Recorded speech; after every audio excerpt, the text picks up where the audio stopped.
is simply implementing the accord, you know, and making sure that both parties sit together and accept to implement. Because one thing is to fight, and the second is to cease the fire. The third thing is to dialogue, negotiate, and sign the peace accord. Right now, what the people of South Sudan are waiting for is the implementation of that accord. So African Union is supporting them.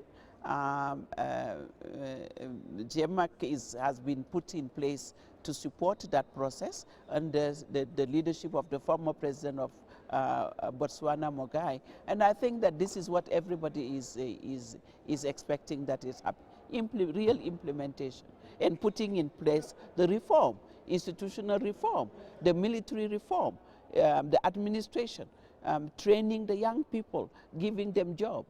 So those are things that is in the roadmap that need to be implemented to bring peace in South Sudan. A UN monitor has recently said that perhaps the UN should impose some sort of sanctions, particularly an arms embargo on South Sudan. Is that warranted at this point? I think that in case that things doesn't move somehow, and I think that it's still lagging in terms of implementation.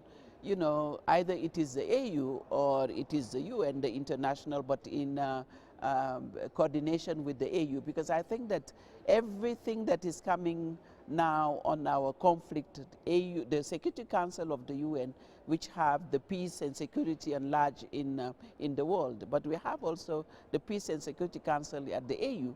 Both organs, like they did last week, we had the visit of the Security Council here in Addis Ababa after they visit to Burundi to interact with the AU Peace and Security Council on the issue of Burundi, what needs to be done. So in the same vein, there will be consultation among the two organs to see how do we impose sanction in terms of if the accord is not failed to be implemented.